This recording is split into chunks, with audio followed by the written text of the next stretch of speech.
and welcome to Season 3 of Community Storytelling. As you know, Linda Lester is our wonderful sponsor, and these gorgeous canvases are from Jaco Art House here in Los Gatos. I have such a special guest to introduce you to today. You may already know her, and if you don't know her, she may have touched your life without you realizing it. So we're going to get to her story because it's a wonderful one. It's a wonderful one for all of us. Jennie Magid. Hi, Jennie. Hi. I am so honored to speak to you. And can I be so rude at the very beginning to say you are 89 years young? Oh, thank you. I need that. You are beautiful. Thank you. I will be happy if I look like this in my 70s. You because will. You'll look even better than I'm me. not sure about that. You are absolutely gorgeous. And Jennie, I don't know where to start with your story because there's so much to it and so much goodness in it.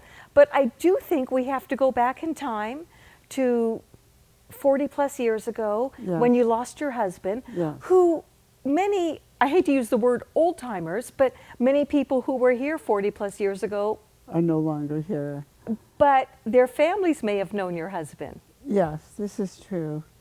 We had, while he was ill, and during his illness, and when he passed away, and we had such a wonderful group of people supporting us, our friends. I call them our family of friends, and they helped us through some of the most challenging and difficult times in life. So we knew Dr. Magid. Yes. And he started, I believe, or at least was one of the founders of the Diabetes Society here. Yes, he was one of the 4 doctors that helped found it.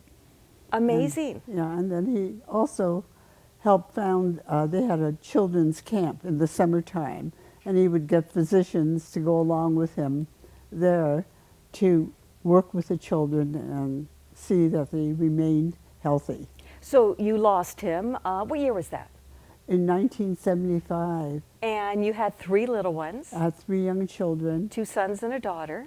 2 sons and a daughter. And all of a sudden you said, I got to go to work. Absolutely. And I went to work at Tandem Computers, and I worked in the Customer Conference Center for a year. And then I started their corporate philanthropy program, which was so much fun, and I loved every minute of it. Well, so Gay Crawford, who nominated you, wrote this beautiful piece about you, and she said, you know almost everybody, or everybody knows you. And I assume that came in with all your philanthropy. Some of it, and some of it came in from our work with the Medical Society and all the wonderful support we received from them. You've lived here in Los Gatos all of your adult life? Most of my adult life. Yes, we moved here, I think it was in '61. So the way that you have come into so many families that people don't even realize it is, you started Hospice. Well, I felt there was a real need for it. And I did not realize this, that back then, because hospice is part of our vocabulary now, but back then there was nothing like that here. I think there was one in maybe Connecticut. Well, there was one in Southern California and one in Marin. Okay, Marin. And none in the Bay Area. I'll tell you my experience in the hospital watching, while my husband was so ill, and I was in the waiting room part of the time, and I would see that there were families there that had no support like we had. Our medical community was amazing because my husband was a physician. Sure. And then our family of friends were always there for us, helping me with the children. And I thought, this is not right, that there has to be another way. And that's why I studied and read about hospice. And we had a very good friend in Dublin, Ireland, Father Paul Byrne. My husband and I met him in 1973 in London, and he was head of the Shelter Housing Aid Center of London. And he introduced us to hospice and what they did in Ireland and England. Well, let me tell you, Jennie, you've just gone through this terrible loss. You have 3 young children. All of a sudden, you find yourself back at work because you had to support your kids. And here you are thinking of how to make life better for others. I think that is something else. Oh, thank you. I just felt that there was a need, and that God gives you a gift in life, and I have an ability to connect people together. people who are dedicated and committed, who stay with your organization until it takes off. And that's what happened. I had people like Gay Crawford, who, as you know... Well, we all share her. Okay. And the Reverend Roy Strasberg on our original committee, and Dr. Robert Reed, and friends of mine, Molly Ording, Ann Loudon, Gay Crawford. Did I mention Margaret? She gets twice. Summers? She Right. gets a mention twice. She's that good. Yeah, she was wonderful. And also Helen Hansen from Catholic Social Services. I even know that name. Yeah, and so it was an incredible committee. We started out as Project Journey, as a journey in life. And then Dr. Reed suggested we call ourselves Hospice of the Valley. And then we got a few other people to come on our board that gave so much to us, like Jim Katzman, who was one of the founders of Tandem Computers. And when he came on board, he wrote us our 5-year development plan. So it was a real journey for all of us, and we all learned, and we all got along. And you started with what, $18,000 from the Junior League of San Jose? From the Junior League, yes, thanks to Gay and her making that her project for the and volunteers from the Junior League. And we're at a multi-million-dollar nonprofit now. Right, this is correct. And Is this the only hospice we have here in this no, valley? there are other hospices now, but it has been the only hospice for many years. And what was your dream when you started this? I know you said a little bit about how you were in the hospital and you looked around and there were people suffering with no support. No but family support. How did you see it working? I just saw that there was a need, and somehow we had to fill the need. And I knew that if I had individuals working on our committee, they would all contribute beautifully. And I called them my co-founders. I could be the founder, but there were co-founders also. And Takes a village. Yes, it was a village, and it does take a village. And that's what happened with us. And tell me how it grew. What did you see happening? And it must have brought so many smiles to your face. Well, we had fundraisers. My son Paul, who's with the Flying Karamazov Brothers. Oh, we're getting into that in a little bit. Okay. They were one of the first fundraisers. And then Molly Ording was in charge of a group that we went up in the mountains. It was a winery where we had our first fundraiser. But we got more and more people involved in fundraising and seeing the need for quality health care and support for people going through the most difficult time in life and for their families. Yes, yes. You know, I lost my husband 12 years ago. Oh, I'm sorry. And have actually done a lot of volunteer work with hospice. Well, you have. And Oh, there is nothing better. Right. Because when you need that help, when you need, you know, somebody's Always arm there. around your shoulder, Right. or a hug, or a box of Kleenex, that's where you are. And the other thing that they contributed to was working with children who couldn't express themselves, and they would have art classes. And there was one piece of work that touched my heart. It showed a family of 5 by a little river with flowers and mountains behind and green grass. That was the first half. The second half showed a family of 4. The flowers were gone and the grass was gone. And that really, that was the way I felt after my husband passed. Oh. But this child could express what he couldn't say in his artwork. Wow. And they're still doing it to this day. Yes, yes. And they have all kinds of support groups for siblings, for parents. And I know, it can just- go on and on and on, and thank goodness for you. And your group, your Well, village that my started village, this all. Our family of friends, Yes. they were there for us. But I know there's other things that you have your heart in. Montalvo is one of them. Yes, it is. Very And- dear to my heart. And tell me a little bit about that.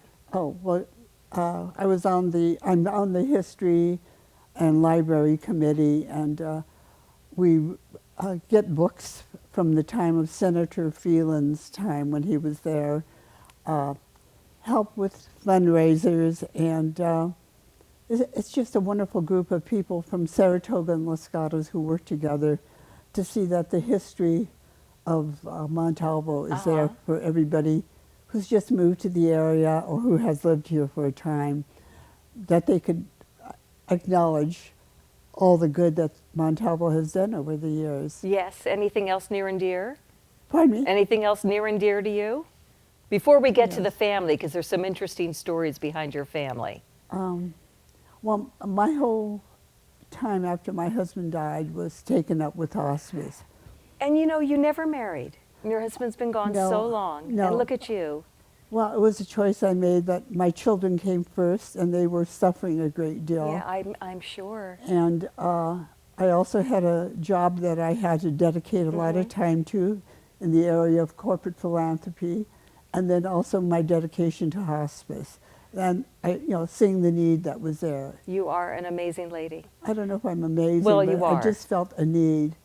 And Thank goodness you did. Oh, for the thank rest you. of us. Thank you. But we're going to get to some family things. I'm going to make you Okay. laugh before we're done with this Okay. interview. I promise you that. So we're going to go shopping over to Leicester Square, and we're going to come back because you have to hear about Jennie's family. There's a few more stories to tell. Coming up on Community Storytelling, I'm Lissa Kreisler. Stay with us.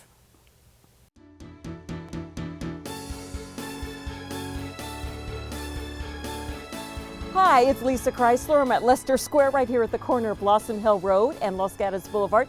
A lot of fun things to do. Ken, Lisa, I didn't so even nice to see you. finish my sentence. I'm so surprised to see you. What are you doing here? Well, we live close by and we're taking Rocky to the vet today. So do you have time for a cup of coffee at Phil's with me afterwards? Sure, is it your treat or mine? It's definitely your treat. And Rocky's coming too. Good with me. I am so glad to run into you at Leicester Square. It's one of my favorite places. It's one of my favorite places too, and we've been to Varenza and Super Duper and Phil's, and we love going here. And so you know where I live, I have no flowers, so I come here to Leicester Square to enjoy all the flowers. They're gorgeous. So the motto here that Linda Lester coined is meet me at the square, or meet us at the square, or meet your besties at the square. I meet everybody at the square. It's Leicester Square in Los Gatos. Come on by, and cheers. Yes. So our shopping is done at Leicester Square. We're back, Community Storytelling. I'm Lissa Kreisler with the wonderful Jennie Magid. And if you're just joining us and you say, I know that woman, I've seen her walking around town. Yes, this is the gorgeous, wonderful, giving Jennie Magid, and you've told us so much about Hospice of the Valley. And again, I thank you from the bottom of my heart for doing this for us. Thank you. Because, as you said, 40 years ago, there was nothing like it. Not here. And how many families do you think you've helped? I'm not quite sure. I think maybe Tens of thousands. about 40,000, I yes, think. 40,000. But it was everybody there Yes. combined together, people on the staff and our great committees that we've had that worked so hard. It started with you. It started with you. But you have, so I know you lost a daughter 8 years ago. Yes. Her name? Victoria, Vicky we called her. Vicky, and she was quite the person too. She really was. She You- was a chief financial officer. I can't remember the name of the companies That's that she okay, was with. but you done good, Mom. Oh, you know, thank you you. raised 3 amazing kids. Now we'll Very get to your different. sons. You have one who is a dermatologist in SoCal, In Santa Cruz. in Santa Cruz, Yes. and he does philanthropy work as Yes, well. he does. He does. He works with people at risk and removes tattoos so that they could get jobs. So they can start over. And he got about 8 other doctors involved in it. So they still continue to do it after work. Dr. Morgan Magid, right? Yes, that's his And name. so you instilled that in him, Well, the giving, I think his father did too. that too. Yes, we want to make sure we give Dr. Magid credit as well. And then you've got this crazy son, Paul. Yeah. And tell me again, what's the name of the flying? The Flying Karamasa brothers. So who are they? Well, I'll tell you the way Paul went to UC Santa Cruz. So he was a because- slug. Yeah, but he was accepted at Harvard and Yale. But I was at the point where my husband was so ill that he decided to go to UC to Be be close close to home, by, yeah. be close to home. And he used to juggle between classes. He was a triple major there. and a valedictorian. So he of his truly class. was juggling. Yeah, Literally he and was, all of that. figuratively. He's always juggled, and he's always been very creative.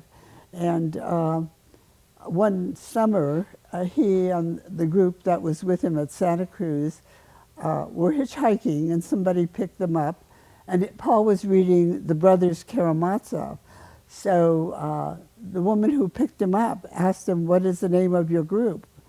And Paul said, "The Flying Karamazov Brothers." And that's how it started. There you go. Yeah. And he's famous, Well, right? Yeah, pretty famous. And he's written, he's still involved with music. He has an orchestra. And Didn't he also perform at the Old Town Theater Yes, way he back did. when? Yes, that's way back when. He was one of our first fundraisers. And he also has made movies and directed in Europe. And he was on Seinfeld and Which episode do you remember? I don't remember. And Mr. Rogers. Mr. And, yeah, Rogers. and he was in a movie, Oh, what's the name? Jewel of the Nile. Jewel of the Nile? Yes, yes. He and the whole group of Karamazov brothers. What did he do in that? Oh, they juggled, but they also talked, and it was funny. And does he have kids? He has 2 daughters. One is a journalist in Afghanistan. Oh, my goodness. And she's very good. She's brilliant. Her name is Lissa Magid. And then his other daughter just graduated from Columbia, and she's going to go into law, immigrant law. Well, they need to have kids so he can juggle for the grandkids, Right. right? Oh, Right. my goodness. What does So- he juggle? Bowling pins? What does he juggle? He juggles everything. Yeah? Yeah, and he's just made a movie with Isabella Rossellini in upstate New York, and he had to rush back here for his new show called Club Sandwich. Club Sandwich. Now, what is that about? I have no idea. All I know is a comedy, and it's going to be at the Broadway Theater in Seattle for 3 weeks. Oh, my gosh. How often do you get to see him? About 3 or 4 times a year he Yeah, flies in here to yeah. see me, although I've flown up there to see him at his home in Port Townsend, Washington. You were just so amazing. You know, you're 89. Yes. You had a hip replacement surgery just a little while ago. You're Right. walking around. I mean, you are marvelous. Oh, well, thank you. I do what anybody has to do to get better. And tell me about Los Gatos. You've lived here for Oh, forever. I've loved Los Gatos and Saratoga. They're a very special community, and I got to know so many different kinds of people. It's a real diverse community, a real melting pot, and I love that. You have a favorite place to hang out? Will I see you someplace? Where should I look? Oh, I love every place. You and love every place. Very Right. diplomatic, like my 4-year-old grandson. Whenever you Try ask to him be. to specify, I love it all. I Grandma, I do. love it all. Yeah, it's a wonderful community. It is. And I love all my friends here. They've all been very special Well, to it's me a throughout community life. that's very lucky to have Right. you. Yeah, well, I'm lucky to have them. I would have never made it without them. The first 5 years after my husband died, I was like a walking zombie. I And understand. it was just putting one foot in front of the other, trying to get things done, and being there to support my children. It's amazing. It's amazing what you've done with your life. It really is. Wow. And Dr. Magid's looking down at you, smiling, saying, yeah, that was my wife. He's my very best friend to this day. And he was always there for me. Okay, you're going to start crying, and I'm going to start crying, and I was supposed to make you laugh. Instead, you're making me cry. Oh, I'm my sorry. gosh, you are unbelievable. Thank you. This was a true privilege. And thank you again for starting hospice. thank because you. you know, as you say, so many people were there for you. You've been there for so many I others. tried to be. Well, you've done Well, it. You've done I it. just don't want people to suffer the way I saw so many others suffering at the hospitals. What more can you say? Jennie Magid, you are amazing. Well, thank you. Yes, I will remember this interview. You know, Gay Crawford nominated Jennie, and I bet you have somebody you can nominate too who has a story that is probably as amazing as Jennie's. So go to kcat.org, takes a couple minutes to do a nomination, and then I will be sitting right next to him or her, and I would love to do that. Maybe it's you I need to sit next to. Thank you so much for being with us today. Community storytelling at its finest. Thank you, thank you. Jennie. Oh, I'm you're Lissa welcome. Kreisler. Thanks for being with us at KCAT TV 15.